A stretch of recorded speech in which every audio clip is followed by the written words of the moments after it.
Hey, Al, thanks for watching. I just wanted to quickly inform you about my financial services agency, which operates in the life insurance space. So we help families with debt elimination plans and create tax-favored retirement solutions. We support small businesses, nonprofits, worker-owned co-ops, unions, and social enterprises with employee and member benefits.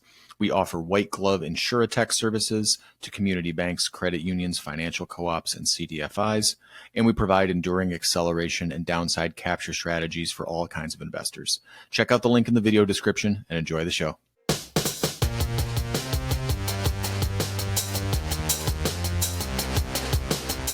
Hey, Stephanie.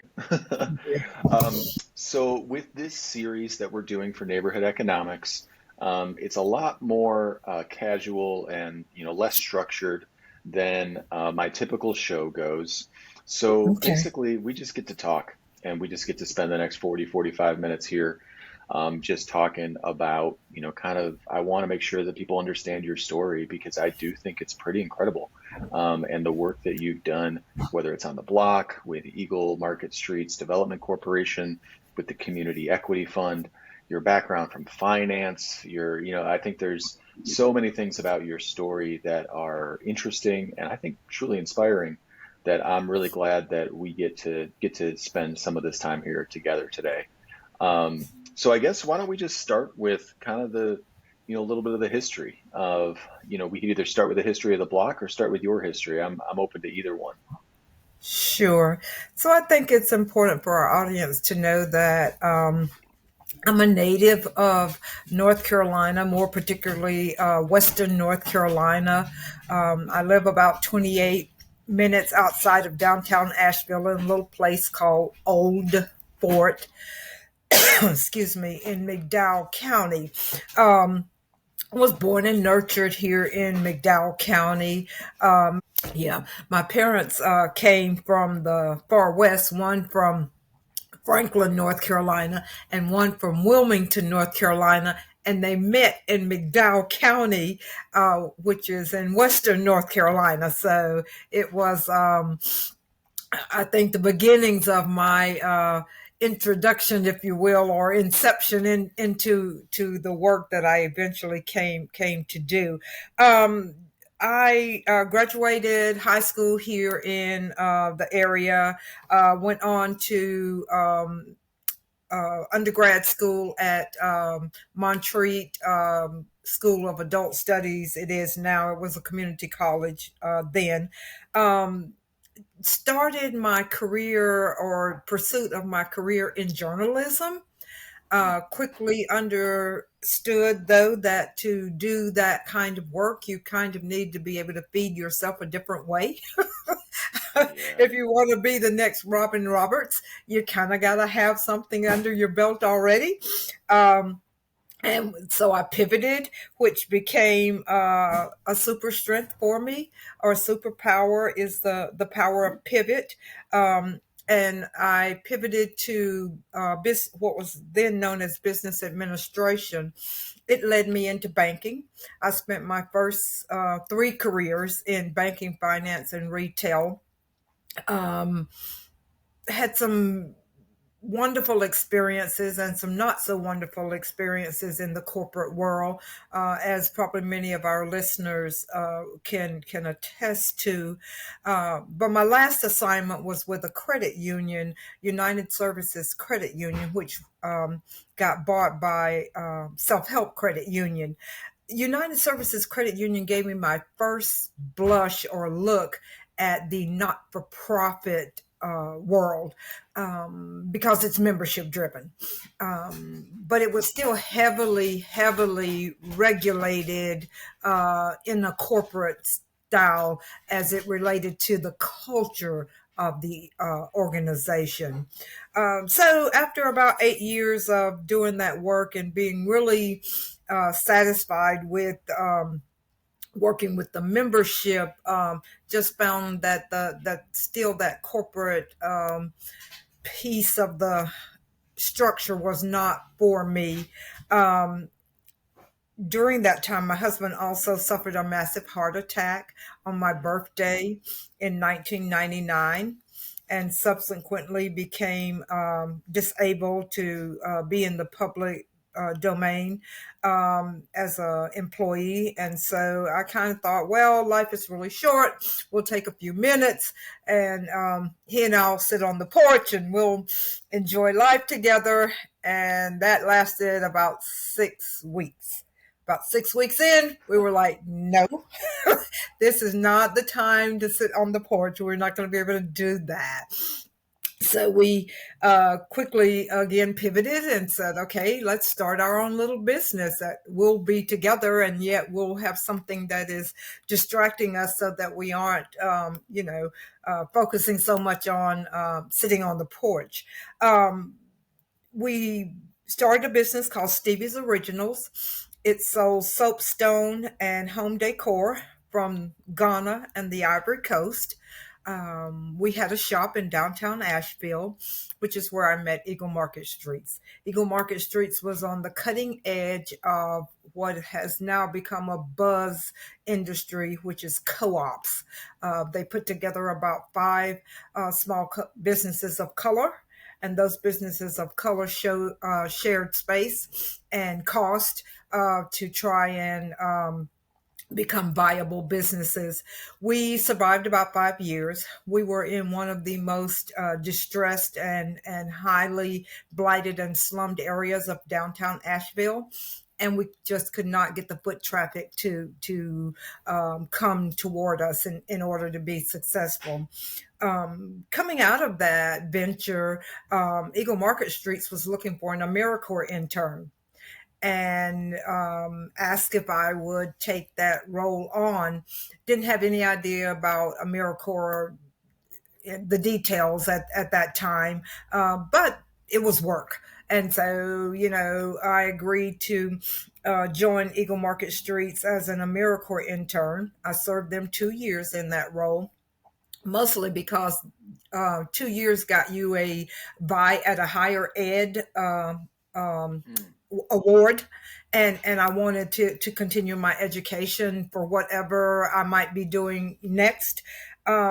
And was well on my way to doing that when the then executive director decided that she needed to transition, that she'd been doing this for about 13 years, and this being not-for-profit work with Eagle Market Streets, and was not able to move the needle in the way she wanted to.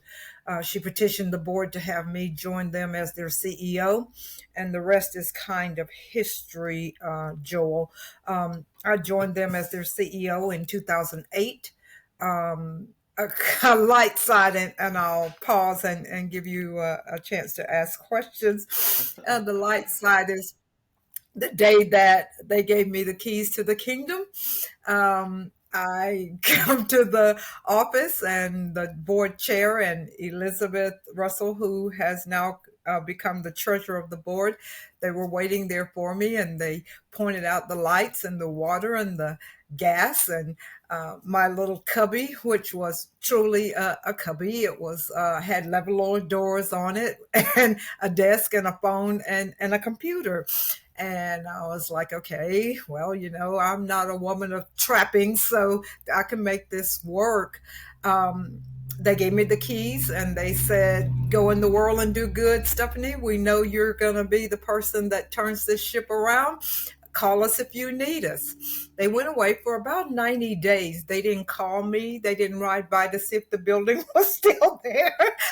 Nobody emailed me or texted me. At that time, text wasn't even a thing. But I was 90 days just kind of finding my own way. But I would say to any leader, it was the best opportunity that ever came my way. It forced me to use my own innate skills and the things that Elizabeth had instilled in me to do the work that I do. So I'll pause a minute and let you ask me questions. Well, you are taking me back to my nonprofit days a little bit there, because I remember, I had been a social worker for chronically homeless folks, and then I had been a program coordinator for a food bank. And I remember when I finally worked my way up to a title that had the word manager in it, and I was like, all right, I've arrived. I'm a manager now. And one of the things that manager position involved doing was we were converting an old diesel truck to biodiesel, which involved me driving it by myself to Pittsburgh from Detroit and dropping it off, and then staying on the couch of our executive director's friend in Pittsburgh while I had to travel from Pittsburgh to the town just south of it via bike, my bicycle. And if you've been there, you know how like it's not mountainous like it is here, but it is hilly. When they say Polish Hill in Pittsburgh, it is a hill. And I just remember being like, all right, I'm riding my bike around town. I'm sleeping on a stranger's couch so we can get this, get this truck converted to biodiesel. And I was like, this is not exactly the corner office that I was thinking of when I heard the manager title there. Exactly, exactly. Well said, well said. Yeah. Um, I guess, so Eagle Market Street, another thing that I think is really interesting about is you mentioned I am seeing a lot more of that too, where there's more emphasis and focus, and I think just an eye-opening happening around the idea of cooperatives and around cooperative ownership. I guess what was one of the biggest moments or insights that you took away from that experience there of the co-op of businesses that were together on at Eagle Market? That it could be a two-edged sword. Um, Certainly, as we shared in the lift, lift being cost of operations for leasing a space and the utilities and things that go along with that operating cost. There was a commitment and a shared interest there, and yet we've been really socialized in this country, this nation, to be very competitive and very siloed in how we approach things. So the side of co-op that has emerged in some other industries, whereby folk are not only committed to sharing common space, they're also committed to a mission or to a social corporate thinking. We did not have that, and that, along with the lack of foot traffic to serve our businesses, I think was ultimately our undoing. We were all kind of working at odds, if you will, just a little bit, one against the other. So, but that's what we've been, and I was just coming out of the corporate world, and that's how the corporate world works. I mean, you Oh yeah, you beat up your brother so you can get ahead. So, yeah. yeah. No, it's definitely a different paradigm, and I shouldn't say new because that implies that it's never been done before, and it definitely has.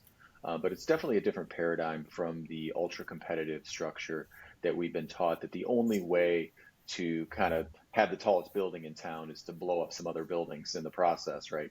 And so, one of the things we talk about, and I normally I do a thing called the balance sheet where I talk about assets, liabilities, debts, and investments.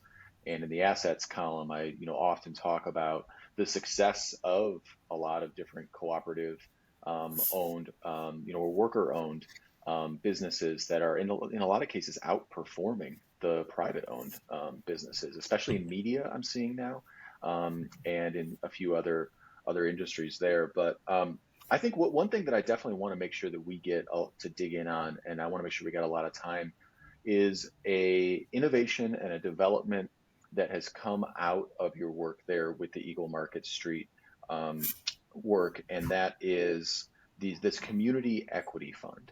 So tell us a little bit about kind of why you saw that as a need, and then how that came to be. Sure. Um, I think that again, I am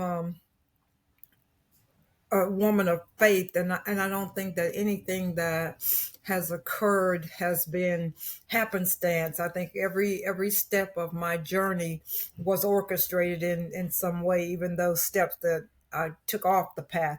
And so if I think back, kind of tying together that cooperative experience to this moment in time, one of the things that I saw repeatedly was that there was a lack of, not only a lack of access to capital, but a lack of access to capital that could be flexible Mm, for BIPOC and women and LGBTQI business owners. There just did not seem to be a vehicle that could offer a good friends and family kind of support. And it was unfortunate that most of the businesses of color could not partake of friends and family units. There just wasn't that kind of disposable income. So Jane Hatley, who is a dear and trusted friend from Self Help Credit Union, Kevin Doyle Jones, who I came to know through Jane, um, the three of us started early, long before there was a community equity fund, looking at different ways to approach that friends and family challenge. In late 2017, 18, we hit on what became the Community Equity Fund, and it morphed over everything from charitable remainder trust to a DAF to finally the Community Equity Fund. And so at the 10,000 foot level, the Equity Fund infuses Black and Brown businesses, women-owned businesses, and LGBTQI plus businesses with pure equity versus debt. mm, That in and of itself is not a novel or a new thing. What is unique about our product is that it gives the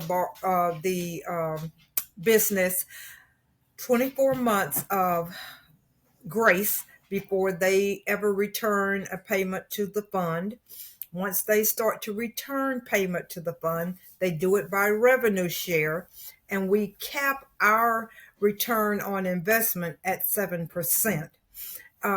That we're sitting today, and that is still not replicated anywhere in the country, Joel, at the moment. I always knock on wood because I know somebody's listening and they're going, we can do that and we can do it better because we live in yeah. America and that's what we do. So, and I want to make sure we clarify terms for, someone listening that might not be familiar with the different rounds of funding that a startup business or an entrepreneur tend to get. We had on Jeremiah Robinson from Mountain BizWorks Awesome. recently. Yeah, great, great guy. And he was talking about how, 95% of, he was specifically in this conversation talking about Black-owned businesses. And he said that 95% are sole proprietorships, and that when they go to the bank, they on average receive a $35,000 loan to start their business, whereas their white counterparts receive $106,000 in capital. And for a lot of people, when they're starting a new business, there's a few different rounds of funding that you need. To just get started, you have what you're talking about, which is your friends and family round. And then Mm-hmm. once you've kind of gotten you kind of got your minimum viable product, you got your basics, just, kind of the bare bones out there, then you can take that to a lender, whether it's a CDFI, community development financial institution like Mountain BizWorks, or whether it's to a bank or to a credit union like Self Help Credit Union. We had on Tara Brown from Self Help, love them as an organization as well.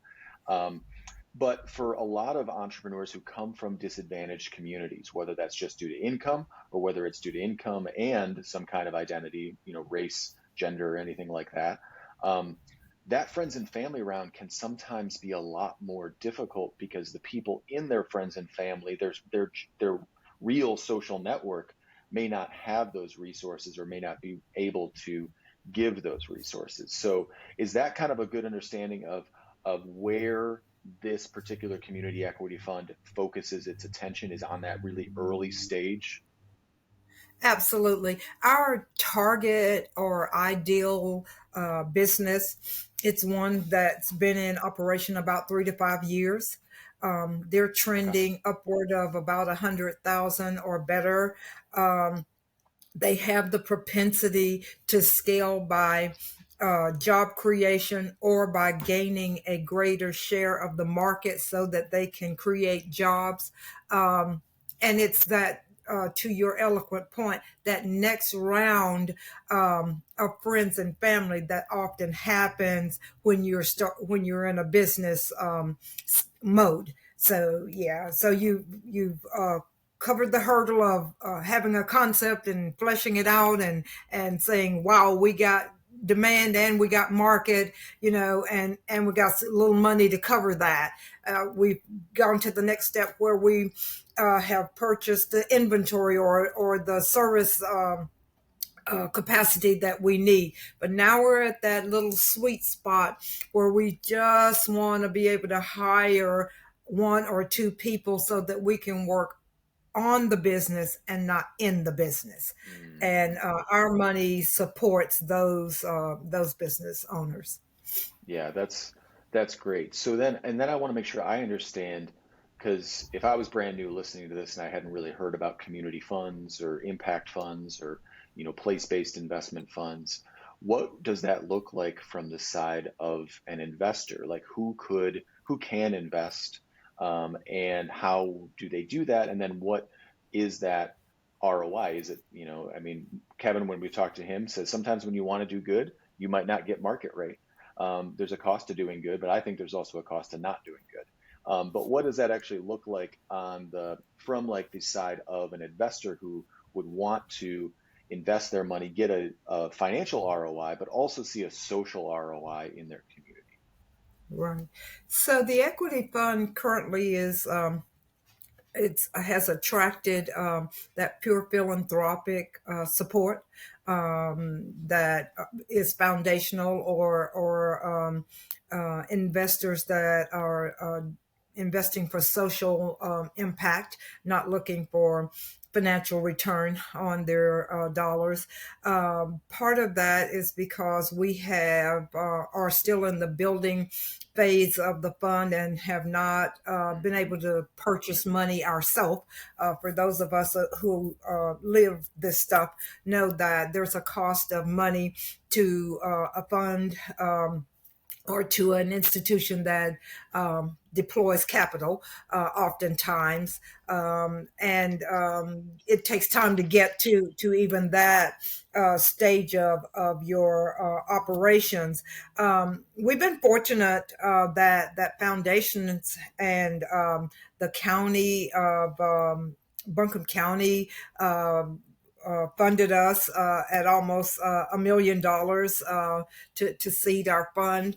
Our next round, we are in discussions about what it would look like to have a DAP, have DAP investors that are looking for impact and some return.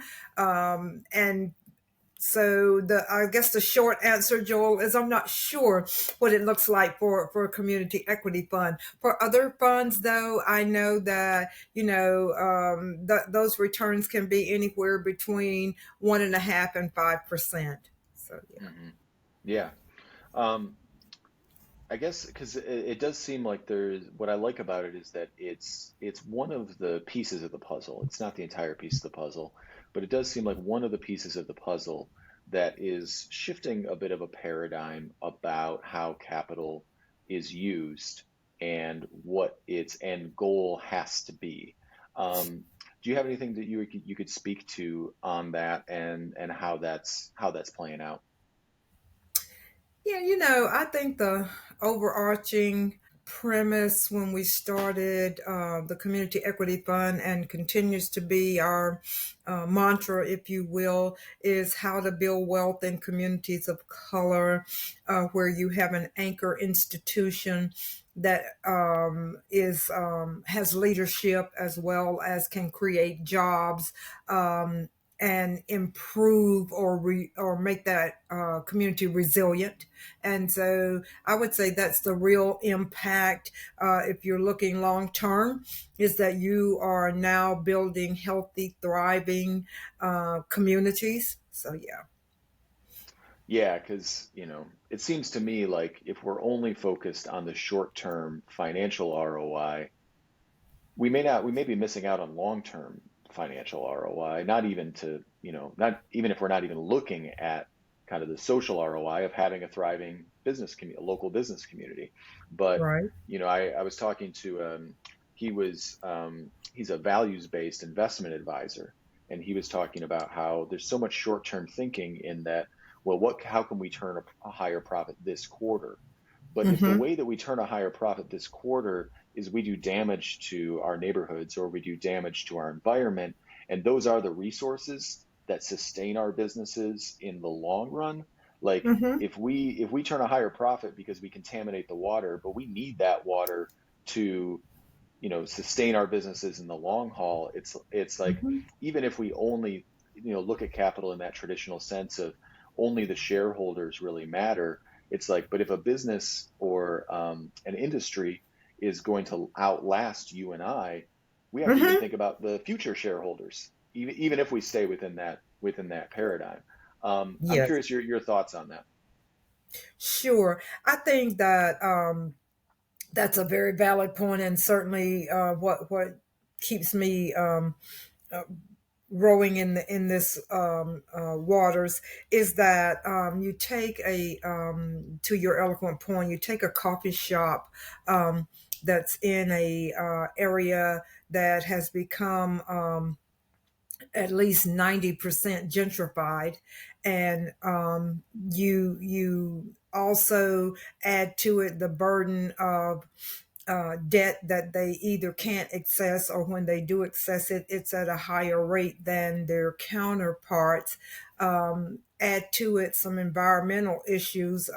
If they brew coffee, they need good water. So, if you pile on all those things, your opportunity for success and to I like to I'll take a quick aside here. I like to tell my businesses, you can't have it both ways. You can't have a pure capitalistic approach to being in business and um, have all the caveats that go with that, unless you're intentional about pacing those things together. So, if you want to be a coffee brewer or have a coffee shop, then you have to start right from the inception thinking about what that long-term impact is. And that's the piece that I think you and I would agree on is, you can't wait until you build it and they come. You got to build it from the inception. So, yeah. Yeah.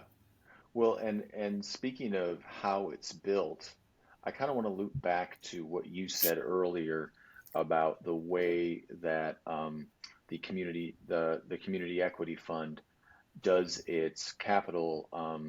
How that happens is through equity rather than through debt. Why is that? Why is that the decision you guys made, and why is that important to you? Um, because we felt like, in terms of being able to scale that a business, even if they were debt ready, that oftentimes that involved having equity. And so our money being on their balance sheet as equity was could be twofold. It could be the operations that they need so that they can be a job creator, or it could be that asset that they need so that they can go and be a true borrower in the conventional sense. How does that impact then the entrepreneurs that come from these disadvantaged communities from being able to leverage that capital through an equity share rather than through having to take on debt? What effect does it have on them? So again, the real advantage to our structure and our money is that it's the terms that are attached to that equity. Typically, in a venture equity deal, there's equity stake in your business. There's an operating agreement between you and the business owner, where you actually get to make some decision with the business owner. For us, we take a 20% equity stake in the for the life of our transaction. once we're out of the transaction, they get all of their equity back into their business. We also see again the having equity as an equity with repay as a much as a lower barrier than equity with debt. The minute that you take on a conventional debt, about 30 to 45 days, you have a repay to that debtor at an interest rate that whatever the market will bear. Again, with our equity, you're looking at a 24-month period before you do any repay. And then when you do, it's capped at 7% of your annual gross revenues for your repay. So, Right. So yeah. it gives the business owner a way to be able to grow that business without ending up having to pay as much in interest. Is that kind of what I'm understanding from you? That's a big part of it. Absolutely. So, yeah. Yeah. I do want to talk a little bit about the neighborhood that this has kind of come out of, and the hope that you have for this fund and the impact that it has on it. Could you give our everyone listening a little history about kind of the block and about and then kind of what you maybe see this impact fund doing for the block in the long term? Sure. Um, the Eagle Market Streets district, or the block as it's known, is the oldest thriving uh, African American commercial district in the state. It was once the Black Wall Street of Western North Carolina. It housed about 72 conventional residences and about 50 small businesses. Eagle Market Streets, in its first work, purchased several buildings that were left in trust to the community. One of them we fashioned into the Eagle Market Place um, project, which is 62 units of attainable rental housing, 9,000 square feet of commercial, retail, and office space, and about 7,000 square feet of community space. Again, with each turn of our work, what we saw was that businesses of color were not being able to be prevalent or be prolific as a part of the total business community. And much of it was tied to things like access to capital or access to innovative capital, to commercial leases that were favorable, all of these things. So, again, as we looked at how to improve, and I take a side and say that when I started this work, 2.4% of all the businesses in Asheville proper were businesses of color. As we sit here today, 2.7% of all the businesses in Asheville are businesses of color. So we see that, as much as we've moved the needle, there's still much work to do. And so the Community Equity Fund continues to be a really, I think, necessary tool to help us do that work. Where do we want to see it go? My heart's desire and work toward growing the fund is to have it be about a $10 million fund so that it could work across at least the region to support these businesses. To date, we've served about 12 small businesses to the tune of about $800,000 we've put on the street. Those dollars are coming back into us in 2024. The first fruits of our labor at about 260,000 we'll see back. So we've got work to do, but we also were receiving another allocation from Buncombe County, so that we do still have funds to deploy. So I have an amazing fund manager, Stephen Lawrence, who is eat, sleep, and breathe this stuff. He came out of conventional banking with a large institution here in Western North Carolina, and with a CDFI before it. So he has a real understanding of our uh, business and how to best serve them. So the sky's the limit, we feel like, Joel. Yeah. Well, there's lots of room to grow, you know. And I'm curious when you think back over, you know, the years that you've been doing this work, you know, your background in finance. I guess what are you learning, or what's one of the biggest lessons that you feel like has surprised you in your time here? Two things. I like quotes, and two quotes always bubble up for me uh, with that question. And one of them is that you should always take the first step, even if you can't see the whole staircase. It's Mm, MLK Jr. And then the other one is that we should never forget that a small group of people can change the world. For indeed, that is the only thing that ever has. That's Margaret Mead. I think those two things are my, if you will, mantra, or the things that drive me when I have moments of despair or discouragement. I remember those two quotes. So that's where I would land with that. I love that because at the end of the day, you know, I'm also a quote guy, and I recently heard one that I had not heard before. You know, because what you just put an emphasis on is about, while it doesn't necessarily take the whole world to make a big impact, it does take some collaboration. It does take some working together with other people. No one person can really do it on their own. And this quote said, "Together we bargain, and alone we beg." And I think that really is like, kind of does sum it up. Whether that's in, you know, these broader social issues that we talk about, or whether it's just in your own personal life. Like, you can't handle all the stresses and the burdens of life all by yourself. You need a team. You need some people in your corner. And so I think it's good for us to all remember what you are telling us there. Um, I also am curious about what you're excited about when it comes to neighborhood economics and to this upcoming conference here at the end of February in San Antonio. What is it about neighborhood economics that excites you and has you involved?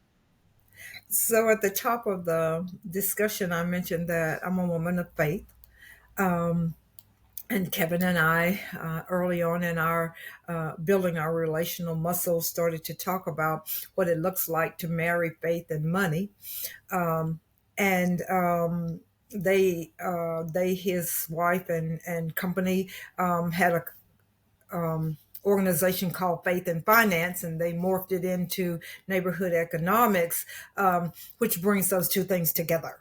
And I think what I am most excited about is an opportunity to look at the scale of what we've done with neighborhood economics in marrying faith and money, and innovative thinking and money, and opportunities for us to again collaborate as a small group of people, small being, relative. Sometimes, neighborhood economics is often upward of 150, 200 people, but that's a small group if we think about our nation.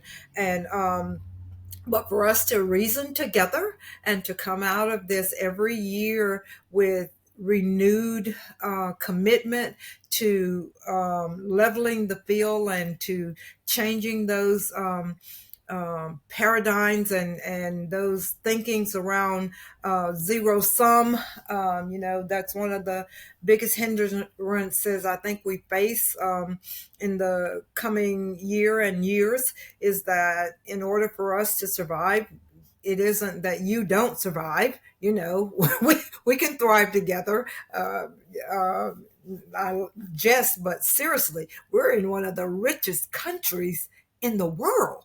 So there's no reason for us to think that because your neighbor has resources that you won't have resources, or that you have less resources. So yeah, Yeah. that's what I'm most excited about, is being with my peers and thinking together.